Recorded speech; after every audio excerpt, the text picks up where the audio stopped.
Welcome to my YouTube channel Gopika kitchen Pavagada. ನಾನು ಇವತ್ತು ಸೋರೆಕಾಯಲ್ಲಿ ಕುರ್ಮಾ ಮಾಡಿದ್ದೀನಿ. ತುಂಬಾ ಚೆನ್ನಾಗಿದೆ. ಸೋರೆಕಾಯಿ ಕುರ್ಮಾ ಮುದ್ದೆಗೂ, ಅನ್ನಗೂ, ಚಪಾತಿಗೂ ಚೆನ್ನಾಗಿರುತ್ತೆ, ದೋಸೆಗೂ ಚೆನ್ನಾಗಿರುತ್ತೆ. ಹಂಗೆ ತಿಂದ್ರೂ ಅಷ್ಟೇ ಟೇಸ್ಟಿಯಾಗಿರುತ್ತೆ. ಸೋರೆಕಾಯಿ ಮಾತ್ರ ಯಾವಾಗಾದ್ರೂ ತಗೊಂಡು ಈ ತರ ಕುರ್ಮಾ ತರ ಮಾಡ್ಕೊಂಡ್ರೆ ಚೆನ್ನಾಗಿರುತ್ತೆ. ಟೇಸ್ಟ್ನು ಚೆನ್ನಾಗಿರುತ್ತೆ, ತಿನ್ನಕ್ಕೂ ಚೆನ್ನಾಗಿರುತ್ತೆ. ಅದಕ್ಕೆ ಏನೇನು ಬೇಕೋ ನಾನೆಲ್ಲ ತೋರಿಸ್ತೀನಿ, ಬನ್ನಿ. ಅದಕ್ಕೆ ನಾನು ದೊಡ್ಡದೊಂದು ಸೋರೆಕಾಯಿ ತಗೊಂಡಿದ್ದೀನಿ. ಒಂದು ಸೋರೆಕಾಯಿ, 5 ಹಸಿಮೆಣಸಿನ್ಕಾಯಿ, ಸ್ವಲ್ಪ ಶುಂಠಿ, ಬೆಳ್ಳುಳ್ಳಿ, 2 ಈರುಳ್ಳಿ, 2 ಟೊಮಟೊ ತಗೊಂಡಿದ್ದೀನಿ. ಸೋರೆಕಾಯಿ ಎಲ್ಲ ಮೇಲ್ಗಡೆದೆಲ್ಲ ನೀಟಾಗಿ ಕೆತ್ತಿಬಿಟ್ಟು ಚಿಕ್ಕದಾಗಿ ಕಟ್ ಮಾಡಿ ಇಟ್ಕೊಂಡಿದ್ದೀನಿ. ಅದಕ್ಕೆ 2 ಸ್ಪೂನ್ ಕಡಲೆ ಹಿಟ್ಟು, 1 ಸ್ಪೂನ್ ಅಷ್ಟು ಖಾರ, 1 ಸ್ಪೂನ್ ಧನಿಯಾ ಪುಡಿ, ಸ್ವಲ್ಪ ಕಾಳು ಮೆಣಸು, ಸ್ವಲ್ಪ ಗರಂ ಮಸಾಲ, ಸ್ವಲ್ಪ ಉಪ್ಪು, ಆಮೇಲೆ ಸ್ವಲ್ಪ ಅರಿಶಿನ ಪುಡಿ ಹಾಕೋಬೇಕು. ಅದಕ್ಕೆ ಅರಿಶಿನ ಎಲ್ಲ ಹಾಕಿ ನೀಟಾಗಿ ಕಲಿಸ್ಬೇಕು. ನಾನು ನೀರು ಹಾಕಿಲ್ಲ ಇದಕ್ಕೆ, ಹಂಗೆ ಕಲಿಸ್ತಾ ಇದ್ದೀನಿ. ಸೋರೆಕಾಯಲ್ಲಿ ನೀರಿರುತ್ತೆ, ಸ್ವಲ್ಪ ಹೊತ್ತು ಕಲಸಿ ಇಕ್ಕಿದ್ರೆ ಸಾಕು, ಅದು ಮೃದುವಾಗಿ ಆಗ್ಬಿಡುತ್ತೆ. ಕಲಸೋವರೆಗೂ ಸ್ವಲ್ಪ ಪುಡಿ ಇದ್ದಂಗೆ ಇರುತ್ತೆ ಅಷ್ಟೇ.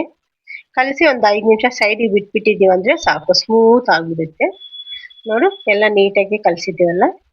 ಇವಾಗ ಮಿಕ್ಸಿಗೆ ಏನೇನು ಬೇಕೋ ಹಾಕೊಳ್ಳೋಣ ಬನ್ನಿ. ಸ್ವಲ್ಪ ಬೆಳ್ಳುಳ್ಳಿ, ಶುಂಠಿ, ಹಸಿಮೆಣಸಿನ್ಕಾಯಿ ಮಿಕ್ಸಿಗೆ ಹಾಕಿ ರುಬ್ಬಿ ಸೈಡ್ಗೆ ಇಟ್ಕೊಳ್ಳೋಣ.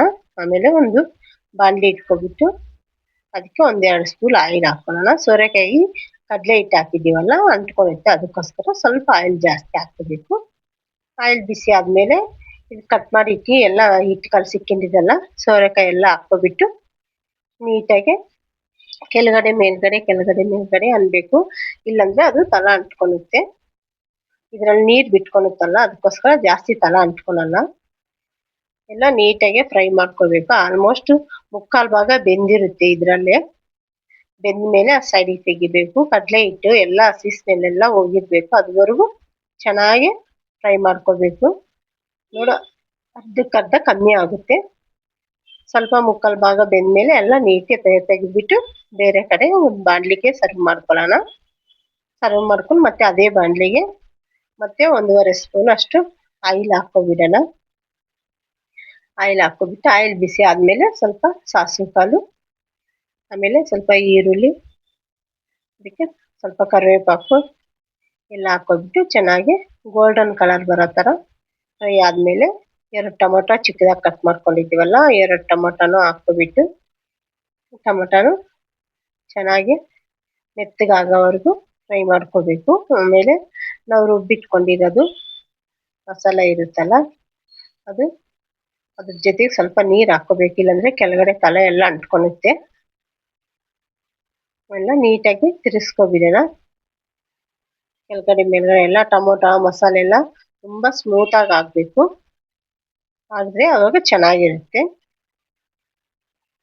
ಅದಾದಮೇಲೆ ನಾವು ಮತ್ತೆ ಸ್ವಲ್ಪ ಧನಿಯಾ ಪುಡಿ, ಸ್ವಲ್ಪ ಖಾರ ಪುಡಿ, ಸ್ವಲ್ಪ ಕರಿಮೆಣಸು, ಸ್ವಲ್ಪ ಕಲ್ಲುಪ್ಪು, ಖಾರ ಉಪ್ಪು ನೋಡಿ ಹಾಕ್ಕೊಳ್ಳಿ. ಆಲ್ರೆಡಿ ಅದಕ್ಕೆ ಕಲಸಿರ್ತೀವಲ್ಲ, ಅದಕ್ಕೋಸ್ಕರ ಮತ್ತೆ ಇದಕ್ಕೂ ಹಾಕೊಂಡ್ರೆ ಜಾಸ್ತಿ ಆಗಿಬಿಡುತ್ತೆ. ಅದಕ್ಕೋಸ್ಕರ ಸ್ವಲ್ಪ ಹಾಕ್ಕೊಂಡು ನಿಮಗೆ ಖಾರ ಉಪ್ಪು ಎಷ್ಟು ಬೇಕೋ ಅಷ್ಟು ನಿಮ್ಮ ರುಚಿ ತಗ್ಗ ಹಾಕ್ಕೊಂಡು ಚೆನ್ನಾಗಿ ಫ್ರೈ ಮಾಡಿಬಿಟ್ಟು ಎಲ್ಲ ಹಸಿ ಸ್ಮೆಲ್ಲೆಲ್ಲ ಹೋಗ್ಬೇಕು, ಆವಾಗ ಚೆನ್ನಾಗಿರುತ್ತೆ. ಹಸಿ ಸ್ಮೆಲ್ಲೆಲ್ಲ ಹೋದ್ಮೇಲೆ ಫಸ್ಟೇ ಬಿಸಿ ಮಾಡಿ ಇಟ್ಕೊಂಡಿದ್ದೀವಲ್ಲ ಸೋರೆಕಾಯಿ ಪೀಸ ಎಲ್ಲ ಅದಕ್ಕೆ ಹಾಕ್ಕೊಬಿಡೋಣ. ಅದು ಹಾಕ್ಕೊಂಡು ಚೆನ್ನಾಗಿ ಸರ್ವ್ ಮಾಡೋಣ. ನಾನು ಅಷ್ಟೊತ್ತಿಗೆ ಸ್ವಲ್ಪ ಬಿಸಿ ನೀರು ಇಟ್ಕೊಂಡಿರ್ತೀನಿ ಆ ಕಡೆ ಬಾಣಲೆಯಲ್ಲಿ. ಸ್ವಲ್ಪ ಇವಾಗ ಹಾಕಿದ್ದೀವಲ್ಲ ಅದೇ ಮಸಾಲೆ ನೀರಿಗೆ ಸ್ವಲ್ಪ ಸ್ಟವ್ ಹಚ್ಚಿದ್ರೆ ಅದು ಬಿಸಿ ಆಗುತ್ತೆ. ಏನೇ ಸಾಂಬಾರಿಗೆ ಆದರೂ ಸ್ವಲ್ಪ ಬಿಸಿ ನೀರು ಹಾಕಿದ್ರೇನೆ ಟೇಸ್ಟ್ ಚೆನ್ನಾಗಿರುತ್ತೆ.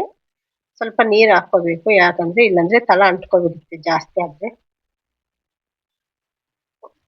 ಹಾಕ್ಕೊಬಿಟ್ಟು ಚೆನ್ನಾಗಿ ಬಿಸಿ ಮಾಡ್ಕೋಬೇಕು, ಸ್ಮೂತಾಗಿ ಬೇಯಬೇಕು, ಅವಾಗೆ ಸೋರೆಕಾಯಿ ಚೆನ್ನಾಗಿರುತ್ತೆ. ನೋಡೋಕ್ಕೆ ಪೀಸ್ ಥರ ಹಂಗೆ ಕಾಣಿಸ್ಬೇಕು, ಸೋರೆಕಾಯಿ ಒಳಗಡೆ ಸ್ಮೂತಾಗೂ ಇರಬೇಕು. ಕುರ್ಮಾ ಅಂದರೆ ತುಂಬ ಟೇಸ್ಟ್ ಇರುತ್ತೆ. ಆಮೇಲೆ ಅದಕ್ಕೆ ಸ್ವಲ್ಪ ನೀರು ಹಾಕ್ಕೊಬಿಡೋಣ. ನೀರು ಹಾಕೊಂಡ ತಕ್ಷಣ ಹಂಗೆ ಬೇಯುತ್ತೆ, ಯಾಕಂದರೆ ಸ್ವಲ್ಪ ಬಿಸಿ ಮಾಡೇ ಹಾಕಿದ್ದೀನಿ ನೀರು, ನಾನು ತಣ್ಣೀರು ಹಾಕಿಲ್ಲ. ತಣ್ಣೀರು ಹಾಕಿದ್ರೆ ಸ್ವಲ್ಪ ಟೈಮ್ ತಗೊಳುತ್ತೆ, ಬಿಸಿ ನೀರಾದರೆ ಬೇಗ ಆಗೋಗುತ್ತೆ. ಎಲ್ಲ ನೀಟಾಗಿ ಕೆಳಗಡೆ ಮೇಲ್ಗಡೆ ಎಲ್ಲ ಮಸಾಲೆ ಎಲ್ಲ ನೀಟಾಗಿ ತಿರ್ಸ್ಕೋಬೇಕು, ಆವಾಗ ಚೆನ್ನಾಗಿರುತ್ತೆ. ಸೋರೆಕಾಯಿ ಸಾಂಬಾರು ಕುರ್ಮ ಮಾತ್ರ ಯಾವಾಗ ಮಾಡಿದ್ರೂ ಚೆನ್ನಾಗಿರುತ್ತೆ. ಇದ್ರ ಇನ್ನು ಸಾಂಬಾರು ಮಾಡಿದ್ರೂ ಚೆನ್ನಾಗಿರುತ್ತೆ.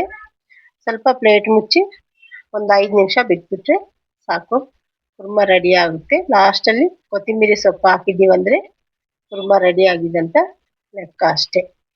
ಆಮೇಲೆ ಅದು ಇಳಿಸ್ಬಿಟ್ಟು ಸರ್ವ್ ಮಾಡೋದೆ. ಚೆನ್ನಾಗಾಗಿದೆ, ತುಂಬ ಗಟ್ಟಿಯಾಗಿದೆ ನೋಡಿ, ಸೂಪರ್ ಆಗಿದೆ, ತುಂಬಾನೇ ಟೇಸ್ಟಿ ಇದೆ. ನೀವು ಒಂದ್ಸತಿ ಹಿಂಗೆ ಮಾಡಿ ಟ್ರೈ ಮಾಡಿ ಹೇಗೆ ಬಂದಿದೆ ಅಂತ ನನಗೆ ಕಮೆಂಟ್ ಬಾಕ್ಸಲ್ಲಿ ಕಮೆಂಟ್ ಕಳಿಸ್ರಿ. ಚೆನ್ನಾಗಿದೆ, ಗಟ್ಟಿಯಾಗಿದೆ, ನೀವೆಲ್ಲದಕ್ಕೂ ತಿನ್ಬೋದು. ಅನ್ನ, ಮುದ್ದೆ, ಚಪಾತಿ, ದೋಸೆ, ಅಕ್ಕಿ ರೊಟ್ಟಿಗಾದ್ರೆ ಇನ್ನೂ ಟೇಸ್ಟ್ ಇರುತ್ತೆ.